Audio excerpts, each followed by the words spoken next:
Hello everyone, इस video में हम क्लास 5th की ईवीएस वर्कशीट नंबर 93B करेंगे। डेट है इसकी 21 अक्टूबर 2021 और इसको शुरू करने से पहले अगर आपने अभी तक हमारे चैनल माइंड बूस्टिंग क्लासेस को सब्सक्राइब नहीं किया तो ज़रूर कर दीजिए। वर्कशीट आपके टेक्स्ट बुक लुकिंग अराउंड के यूनिट 11 सुनीता इन स्पेस से ली गई है। तो शुरू करते हैं आज की वर्कशीट। देखिए, आज आपकी दो वर्कशीट आई हैं। एक तो वो 93A है, एक 93B है। तो अभी हम बी वर्कशीट कर रहे हैं। जो ए वर्कशीट है वो भी हमारे चैनल पर अपलोड कर दी गई है, जाकर आप लोग देख सकते हैं, आपको इजीली मिल जाएगी। नमस्ते प्यारे बच्चों, हम आशा करते हैं कि आप सभी स्वस्थ एवं सुरक्षित होंगे। प्यारे बच्चों, आपने अंतरिक्ष यात्रियों के चित्र देखे होंगे जिनमें उन्हें अंतरिक्ष यान के अंदर और बाहर हवा में तैरते हुए दिखाया जाता है, परंतु पृथ्वी की सतह पर हमारे पैर मजबूती से टिके होते हैं क्योंकि पृथ्वी के पास एक अनोखी शक्ति है जो वस्तुओं व प्राणियों को अपनी सतह की ओर खींचती है। इसी शक्ति को गुरुत्वाकर्षण बल कहा जाता है। यह गुरुत्वाकर्षण बल यानी ग्रेविटेशनल फोर्स चंद्रमा और अंतरिक्ष में नहीं है। देखिए, हम लोग समझते हैं। वैसे इसमें समझने का कुछ है नहीं, आप सभी को पता होगा। हमारी जो धरती है, धरती पर हमारे पैर टिके हुए हैं। ऐसा तो नहीं है कि हम अभी जमीन पर खड़े होंगे तो हम उड़ने लग जाएंगे। लेकिन जब भी आपने फोटोज देखे होंगे स्पेस के, जब अंतरिक्ष में अंतरिक्ष यात्री जाते हैं तो वो हवा में उड़ते हैं, हवा में खाना खाते हैं, हवा में सोते हैं। सुना भी होगा आप लोगों ने।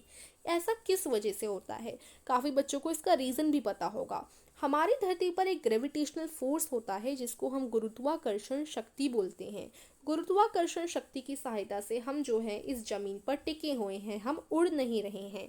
लेकिन अगर हम बात करें मून की यानी चंद्रमा की, और अगर हम अंतरिक्ष की बात करें तो वहां पर ये गुरुत्वाकर्षण शक्ति नहीं होती, जिस वजह से हम हवा में उड़ने लग जाते हैं। ठीक है, तो ये बहुत अनोखी शक्ति है जिसका नाम है गुरुत्वाकर्षण बल, गुरुत्वाकर्षण शक्ति। ठीक है, जिसको हम इंग्लिश में ग्रेविटेशनल फोर्स कहते हैं। एक तरीके से बल होता है, फोर्स होता है जो हमें अपनी तरफ खींचता है।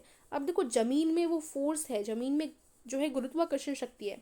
ठीक है, तो यहाँ पर हम लोग खड़े होंगे तो नीचे वो हमें खींचेगा, इसलिए हम टिके हुए हैं। ठीक है, अब देखते हैं आगे। प्रश्न 1 है, नीचे दिए गए चित्रों को ध्यानपूर्वक देखिए और पता लगाइए कि किन वस्तुओं को पृथ्वी अपने गुरुत्वाकर्षण बल के कारण अपनी सतह की तरफ खींच सकती है और किन्हें नहीं, तथा नीचे दी गई तालिका को पूरा कीजिए। वस्तुएं जिन्हें पृथ्वी अपनी ओर खींच सकती है, यहाँ पर उनके नाम लिखने हैं, और वस्तुएं जिन्हें पृथ्वी अपनी ओर नहीं खींच सकती, यहाँ पर उनके नाम लिखने हैं।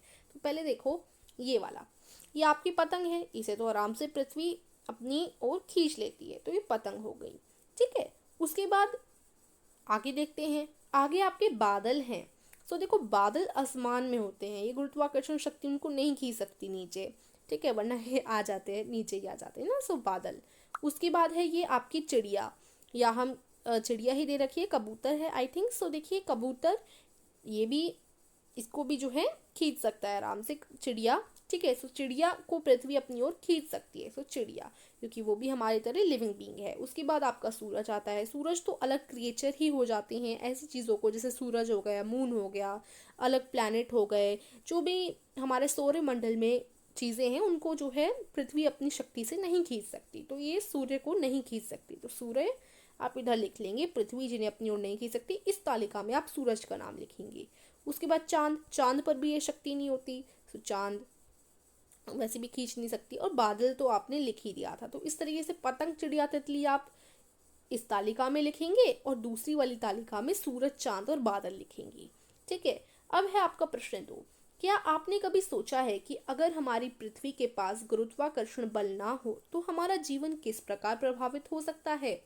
हमारा जीवन कई प्रकार प्रभावित हो सकता है। जैसे अंतरिक्ष में होता है वैसे ही होगा हमारे साथ भी। तो दिए गए चित्र को देखकर अंदाजा लगाइए और अपने टीचर की सहायता से किन्हीं 5 बिंदुओं को अपनी कॉपी में लिखिए। गुरुत्वाकर्षण बल के साथ पृथ्वी, ये देखिए, यहाँ पर गुरुत्वाकर्षण बल है पृथ्वी में। आपको आशा करती हूँ अच्छे से दिख रहा होगा पिक्चर। अगर नहीं दिख रहा तो मैं आपको एक्सप्लेन कर देती हूँ। कि हमारी जो पृथ्वी है उस पे गुरुत्वाकर्षण बल है, तभी ये सारी बिल्डिंग जो हम लोगों ने बनाई है, तभी ये सारे पेड़ जो उगे हैं, तभी जो है हम बैठे हुए हैं, हम खड़े हुए हैं, हम सोते हैं आराम से, हमारा बेड है, हमारी बिल्डिंग है, और इतनी सारी बिल्डिंग से इतनी सारी बसावट है हमारी पृथ्वी पर, इसी वजह से है क्योंकि इस पे गुरुत्वाकर्षण शक्ति है, तो ये सारी टिकी हुई हैं। अदरवाइज अब आप इस फोटो को देखिए, इस फोटो में क्या है, पहले फोटो में तो सब टिका हुआ था पृथ्वी पर, अब पृथ्वी बिना गुरुत्वाकर्षण बल के क्या होगा, जितनी भी चीजें टिकी हुई थी वो टिकेंगी ही नहीं, वो तो उड़ने लगेंगी, यानी हमारी जितनी भी बिल्डिंग है वो उड़ने लगेंगी, हम भी साथ साथ उड़ने लगेंगे, क्योंकि गुरुत्वाकर्षण बल है नहीं तो हम एक जगह नहीं टिक पाएंगे। ठीक है ना। तो अब आपको 5 बिंदु लिखने हैं कि किस प्रकार हमारे जीवन पर इसका प्रभाव पड़ेगा। सो देखिए आप लोग, ये देखिए, पहला, हम एक जगह टिक नहीं पाएंगे, सबसे इंपॉर्टेंट बिंदु है। दूसरा, हर चीज अंतरिक्ष में उड़ती रहेगी। तीसरा, सोते समय हमें खुद को किसी चीज से बांधना पड़ेगा, नहीं तो हम लोग उड़ने लग जाएंगे। चौथा, हमें ऑक्सीजन हेलमेट पहनकर रहना पड़ेगा। पांचवा, अंतरिक्ष में रहना बहुत अजीब होगा। सो ये सारी जो है 5 चीजें हो जाएंगी। अब आगे बढ़ेंगे।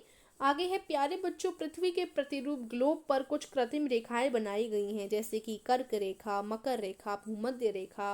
ये काल्पनिक रेखाएं वास्तव में पृथ्वी पर मौजूद नहीं है, परंतु किसी स्थान की वास्तविक भौगोलिक स्थिति जानने के लिए इन्हें ग्लोब पर अंकित किया गया है। तो चैप्टर पढ़ लीजिएगा, आपकी ईवीएस की बुक में है सुनीता इन स्पेस, उसमें अच्छे से बता रखा है। तो देखो, वैसे हम वर्कशीट में भी डिस्कस कर चुके हैं कि हमारी धरती है, आपने ग्लोब देखा होगा, ग्लोब आता है ना, जैसे हमारा मैप होता है वैसे ही ग्लोब होता है। तो ग्लोब पे क्या होती है, इस तरीके की रेखाएं बनाई जाती हैं, इस तरीके की। ठीक है, इनको हम लोग देशांतर बोलते हैं और अक्षांश बोलते हैं। ये अक्षांश है और ये सीधी रेखाएं देशांतर हैं। तो ये क्यों बनाई गई हैं, मान लो कोई जगह इधर पड़ रही है तो हम इधर का टाइम आराम से निकाल सकते हैं। ठीक है, तो मतलब हम अच्छी तरीके से पता लगा सकें कि कोई भी, जैसे मुंबई है, मुंबई तो खैर नीचे की तरफ होगी, मतलब कुछ भी कहीं पर भी आप लोग जानना चाहें, जैसे यहाँ पर इंडिया है या यहाँ पर इंडिया है, ठीक है, इस जगह, तो इस जगह इस तरीके से आप लोग आराम से उसकी भौगोलिक स्थिति, जिस भी जगह की भौगोलिक स्थिति आप जानना चाहते हैं आराम से निकाल पाते हैं। इसलिए ये रेखाएं बनाई गई हैं, देशांतर और अक्षांश। देशांतर और अक्षांश के भी नाम होते हैं, जो अभी हम आगे आने वाली वर्कशीट्स में डिस्कस करेंगे। वैसे हम लोग पढ़ चुके हैं, कर्क रेखा, मकर रेखा, भूमध्य रेखा। भूमध्य रेखा बीच वाली रेखा होती है, कर्क रेखा ऊपर वाली, और एक और रेखा होती है मकर रेखा। तो कर्क इधर और मकर इधर, मतलब ऐसे 2 रेखाएं बनी होती हैं और बीच में आपकी भूमध्य होती है, हम लोगों ने पढ़ा था वर्कशीट्स में, है ना। सो यहीं पर आपकी आज की वर्कशीट फिनिश होती है। इसमें हमने गुरुत्वाकर्षण बल के बारे में जाना। सो वीडियो को ज़रूर लाइक कीजिएगा, और अगर वर्कशीट समझ आई तो चैनल को सब्सक्राइब ज़रूर कर दीजिएगा। धन्यवाद।